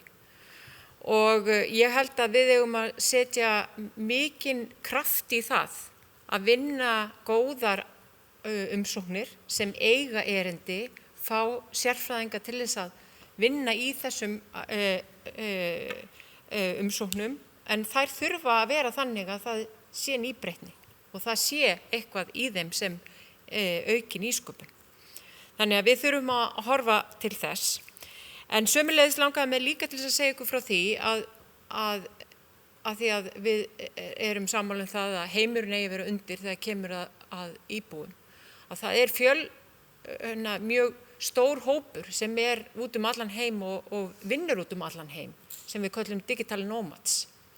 Og þeir vinna á næsta kaffihúsi eða bara á næsta torgi eða hvar sem Og atvinnuvega- og nýsköpunarráðuneytið að vinna að sérstökum ramma utan þennan hóp. Og ég hef látið ráðherra vita því að við séum áhugasöm það að að taka þátt í verkefnum í kringu þetta og séum áhugasöm þennan hóp, en það við alveg eðal samfélag til þess að taka á móti svona hópi. Við erum gestreisin, við erum með frábæra innviði og við erum akkurat samfélagið sem þessir hópar að sækjast eftir, bara svona eftir að hafa skoðað það sérstaklega á netinu. Það verið að reyna að búa til regluverk þannig að þessir hópar fólks séu borga til samfélagsins, að þeir séu ekki að ferðast heiminn og borga ekki skatta. Þannig að það verið að reyna að búa til reglugerði kringum þetta. Eistar eru mjög framarlega þegar kemur að hópinum digital nomads. Þannig að þetta getur líka verið íbúar hjá okkur og auka veltun og ýmislegt í samfélaginu okkar. Og svo ekki síður, þá fullt af fólki sem að leita að skjóli undan COVID og vilja kannski frekar búa í samfélagi eins og Akureyri heldur en í stórborgum. Og ég held að það sé ekkert fjarlæg hugsun að kannski eftir 5-10 ár þá gæti þess vegna verið alþjóðlegur skóli á Akureyri, sem ég held að það sé að væri alls ekki fjarlægi og bara frábær hugmynd og frábær þjónusta við alls konar hópa. Í sömuleiðis var samþykkt að einfalda umsóknarferli fyrir atvinnuleyfi fyrir sérfræðingu utan EES og það akkúrat þessi hópur, þessi digital nomads hópur. Og þannig að því að Íslendingu fjölgar mjög hægt. Við þurfum að horfa til heimsins alls til þess að fjölga íbúunum. Við erum ekki að fá 2000, það ekki 2000 mann sem koma kannski hingað norður sem bara að verða til nema þeir séu að koma út frá landsbyggðunum. En að sjálfsögðu eigum við að reyna að ná í stór fyrirtæki og skapa umhverfi í samfélaginu okkar sem áhugavert fyrir hópana og fyrir fyrirtækina að byggjast upp á og eins og hér Þannig að já, við þurfum ekki að hugsa að það verði ekki bara ljós í fjós, heldur líka ljós í miðbæ Akureyrar og fleiri stöðum. En mér finnst þetta að vera allavega hópur sem við eigum að horfa til líka og gæti verið virkilega dýrmætur fyrir samfélagið okkar. Það bæjarstjóri lokið máli sinna og orðið laust. Næst tekur til máls bæjarfulltrúi Guðmundur Baldvin Guðmundsson.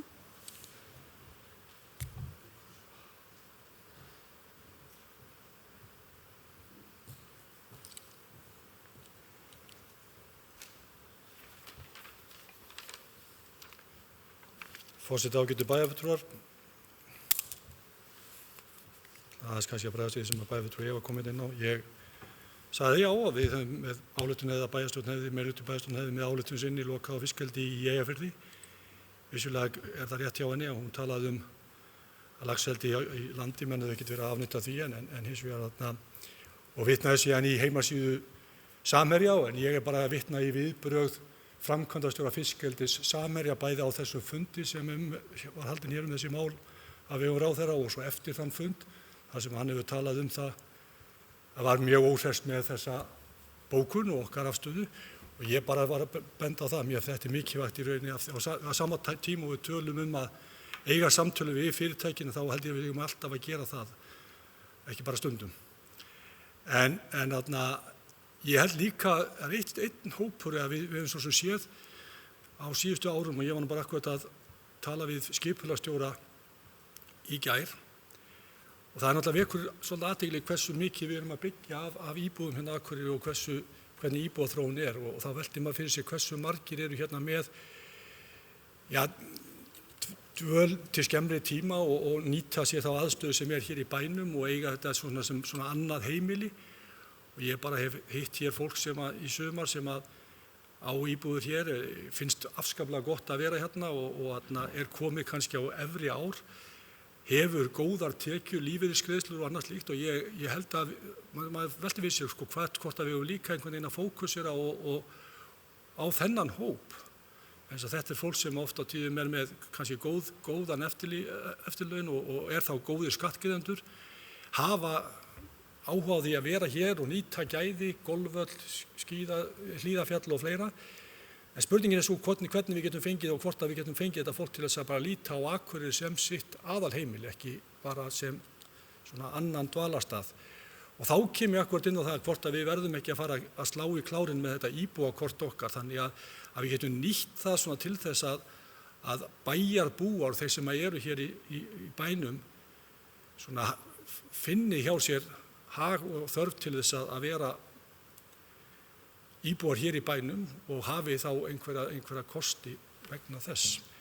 Bara svona þessi nýja umræða. En ég ætla ekki að taka þessi orð mín sérstaklega tilbaka bæjarfulltrúi Eva. Ég sagði þetta svona og ég bara þá að túlka það sem mér finnst. Bæjarfulltrúi Guðmundur Baldvin Guðmundsson lokið máli sínu, næst tekur til máls bæjarfulltrúi Hilda Jana Gísladóttir.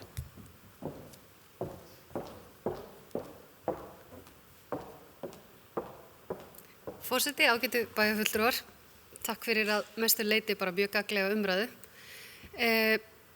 Mér finnst það er svo margt sem ég langar að segja og tala í þessu samhengi því að mér finnst þetta alveg brjálæðislega spennandi en mér finnst svo ótrúlega gaman þegar við snúum gleraugunum við og segjum hvar eru tækifærin, einmitt tækifæri kreppu, tækifæri til breytinga, hvernig það þeirra þjarmar að okkur, hvernig við getum séð lausnirnar. Mér finnst þess að digital nomads pælingar alveg ótrúlega spennandi og það sem sumir kalla líka workation.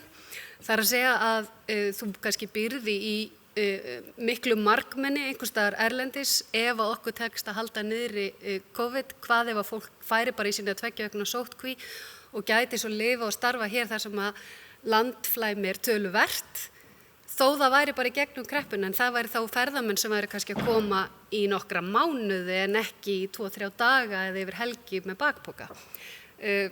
Af hverju ekki? Varðandi stefnuna, þá finnst mér þetta, ég held að bæjarfulltrúi Gunnar hafi verið að tala hvernig ætlum við að sjá þessa íbúaþróun, hvernig ætlum við að sjá þetta gerast allt saman. Þarna gæti ég ekki verið meira hjartanlega sammála því að þetta á endanum þurfum við að taka ákvörðun sem Ísland hvort að það sé komin tími til þess að verði önnur borg á Íslandi. Þetta er málefni landsbyggðanna, þessi íbúaþróun, hún er ekki sérstakt verkefni Akureyrarbæjar. Hún er ákvörðun sem að byggir á því að við ákváðum einu sinni að búa til Reykjavíkurborg, eina borg í staðinn fyrir að borgin okkar væri í Kaupmannahöfn. Ég er sannfærð það að það sé komið tími til þess að önnur borg myndist og Reykvíkingar voru færri en við þegar ákveðið var að hún yrði borg. Þessari ákvörðun fylgir fullt af ákvörðunum og fullt af aðgerðum og ég tel að við getum lært ofboðslega mikið frá Noregi og ég held ég hafa nú kannski talað þetta aðeins og oft við flest ykkar en þetta þarf að vera sameiginleg ákvörðun Íslands að við ætlum að gera þetta vegna þess að í íbúaþróuninni þá er það að draga að fyrirtæki svo er hinn flöturinn hvar vill fólk búa og það eru þetta það sem við verið að ræða hérna í tengslu við 4. iðnbyltinguna og digital nomads er að framtíðarsýnin verði mögulega það sé ekki að atvinnan verði bara það sem hún vill búa og þetta er þetta að einhverju leyti langtímastefna en samt algjörlega valið. En þar skiptir máli að hafa menningu, hafa íþróttir, gott stígaskipulag og góð skipulagsmál og leikskólinn sé í lagi og allt þetta, nálega við náttúruna. En ég held að við verðum að fara og ég er ofboðslega ánægð með það að Norðurland eystra skuli setja það fram í sinni sóknaráætlun að Akureyri eigi að vera skilgreind opinberlega sem borgarsamfélag. Og þetta samtal þarf að verða miklu meira en samtal og verður það. Ég hef mikla trú á því. Og ég held að það gæti verið ein svona stærsta stefnumótunin sem að við kemur okkur og ekki bara okkur heldur svæð alveg eins og við höfum séð í Reykjavík. Alveg eins og bæjarfulltrúi Guðmundur Baldvin var að nefna íbúaþróunin í Reykjavík hefur verið með einhverjum hætti en nærliggjandi svæði hafa sjálfsögðu grætt á vextinum. Mér langar að nefna nokkur dæmi hvernig ætlum við að breyta íbúaþróuninni? Ég heyri að Gunnar Gíslason spyr. Ég er ekki með töfralausn, ég er með fullt af hlutum. Þetta er svona svolítið eins og hvernig ætlar að missa 10 kíló, það er fullt sem þarf að gerast, það er ekki bara eitt. Og ég held að samstarf og samhugur, þar sem við náum saman bæði sem bæjarstjórn, sem kjörnir fulltrúar á landsvæði og síðan á Íslandi, þá getum við breytt hlutunum. Og þess vegna held ég að sé svo ofboðslega frábært að við getum og eigum, hérna til dæmis búið að nefna styttingu leiða milli Norðurlands eystra og höfuðborgarsvæðisins, er þetta kannski spurning verkefni sem við ættum að teikna inn í sóknaráætlun og leggja fram sem tillögu á næsta ársþingi. Þess vegna er ég glöð og legg til að við höldum vinnufund bæjarstjórnar þar sem við tölum konkrét verkefni og aðgerðir sem við viljum leggja fram og fundum í kjölfarið með starfsmönnum SSNE og verum tilbúin fyrir þetta ársþing. Þannig að mér langaði líka að nefna hvað það er mikilvægt varðandi þetta samstarf og þennan samhug. Þegar að við höfum verið til dæmis álykta bæjarstjórn Akureyrarbæjar að þá hefur SSNE held ég bara undantekningarlaust tekið undir þær bókanir í langflestum tilfellum og veitt auknum slagkrafti í þau mál. Við höfum verið að gera umsagnir ýmis þingmál, samgönguáætlun, fjármálaáætlun, fjárlög. Við vorum að gera umsögn lagafrumvarp framkvæmdastjórn ferðamanna, umsögn samfellda daga við grásleppuveiðar og svo mætti lengi telja. Við sendum umsögn strax 23. mars þar sem undir yfirskriftinni aukin fjármagn í sóknaráætlun Norðurlands eystra til viðspyrnu strax. Þetta sendum við þingmönnum og ráðherrum og eins og ég kom áður að þá var þetta veruleika. Þegar við vorum öll samstiga í þessu flugvallamáli, vorum með nægilega góð gögn og greiningar og vorum öll sammála, þá gerðust töfrarnir, sama með raforkumálin eins og var nefnt hérna áðan.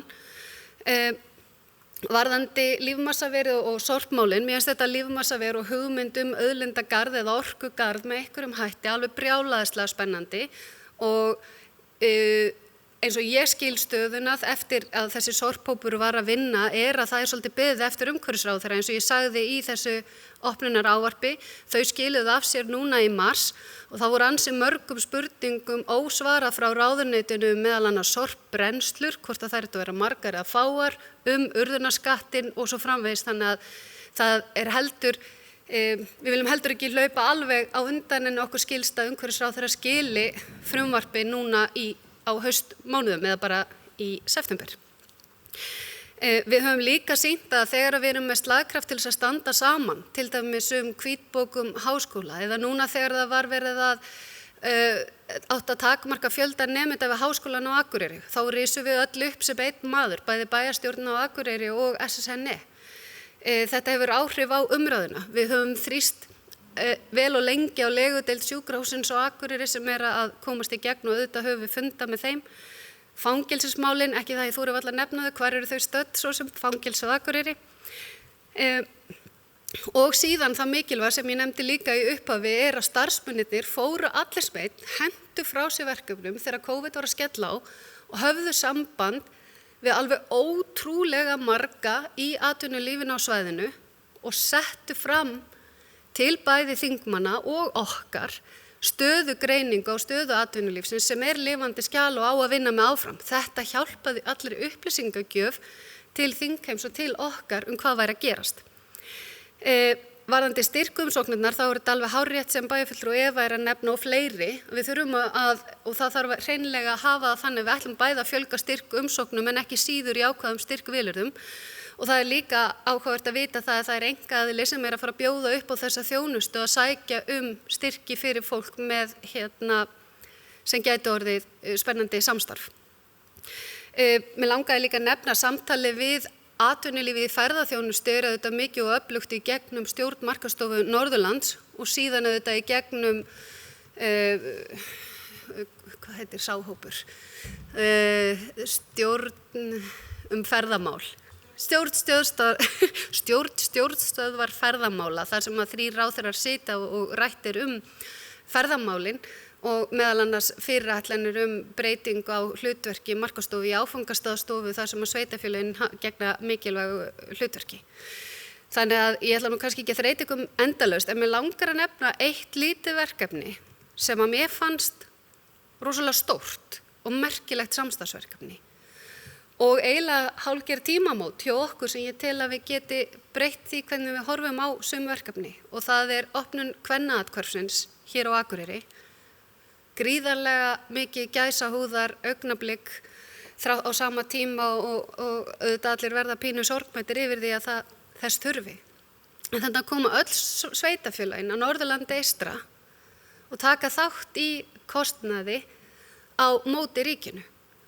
Þetta til dæmis veit ég í Reykjavík, þannig að Reykjavíkurborg kemur eitt að fjármögnun kvennaathvarfs í Reykjavík. En þarna held ég að sé svolítið brotið blað í því hvernig við getum nálgast fjármögnun og samstarf sveitarfélaga og horfið til þess. En að lokum við getum alveg valið að auðvitað eru merki á lofti að við þurfum að hafa varan á, við megum hvergi nærri hætt að vera kröfuhörð og áköfi að ná meiri og betri árangri og mögulega með nýjum lausnum því samfélagið okkar að þróast svo hratt. Það er alveg rétt að fjarlægja milli markað og flutningskostnaður er nefndur sem helsti veikleikinn í framleiðslu á þessu svæði, fjarlægja frá mörkuðum, þannig að stytting leiðar hvern kílómetr myndi spara í framleiðslukostnaði hér, en aðrar og nýjar leiðir. Og á sama tíma á fyrirtæki fara þá koma líka önnur, þau hafa ekki, núna sér maður mörg fyrirtæki vilja komingað, ég veit ekki hvað, þú hefði búið að nefna þetta, Krónan og Elko og H&M og svo framvegis. Ríkisskattstjóri hefur bætt við 14 nýjum störfum háskólamenntar á einu ári hér á Akureyri. Mér finnst nú alveg það vera eitthvað sem á skilið eitt svona gott rós, þar sem þessi ríkisstofnun með þeim sem að þar stýra innanborðs tóku bara stefnumótandi ákvörðun að fylgja bara í alvörinu því sem að var verið, þeim línum sem var verið að leggja. Þannig að 14 ný störf háskólamennara er ansi mikilvægt. Ég gæti næstu í tala endalaust og er svo sem alltaf að tala endalaust, en að lokum vil ég hvetja okkur til þess að koma bara í alvörunni fram með tillögur. Komum fram með hugmyndir, af því að það er miklu auðveldara að benda á hvað er að og hvað þarf að bæta, heldur en hvaða tillögur við höfum nákvæmlega til að leysa það, gerum það saman, sköpum þessa samstöðu vegna þess að þannig náum við mestum árangri fyrir hönd þessa svæðis. Takk fyrir. Það er bæjarfulltrúi Hilda Jana Gísladóttir loki málsins, næst til máls bæjarfulltrúi Gunnar Gíslason.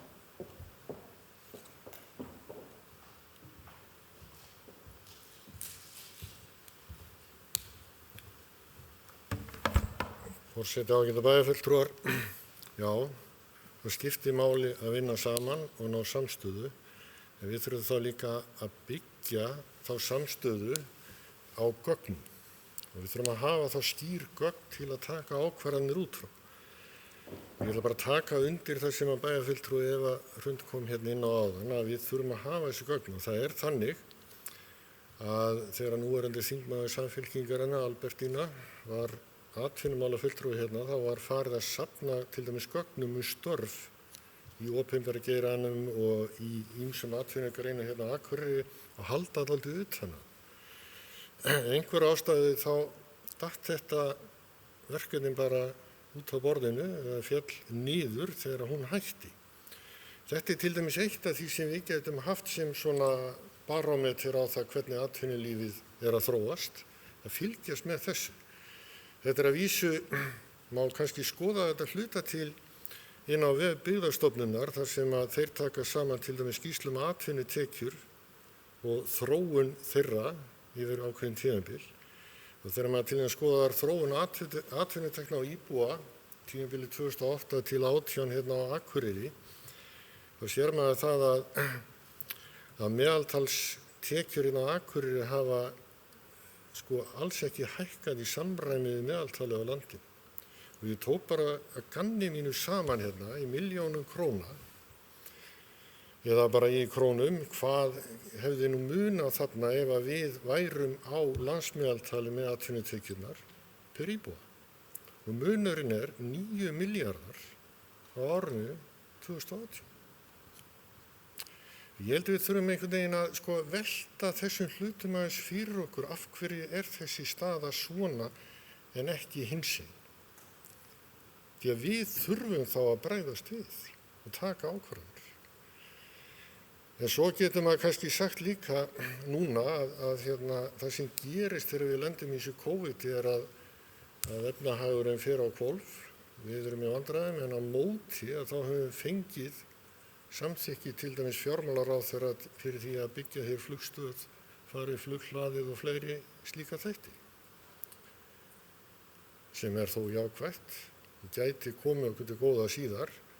En ég held að þurfum bara að hafa miklu fleiri egg í korfunni heldur en við höfum haft.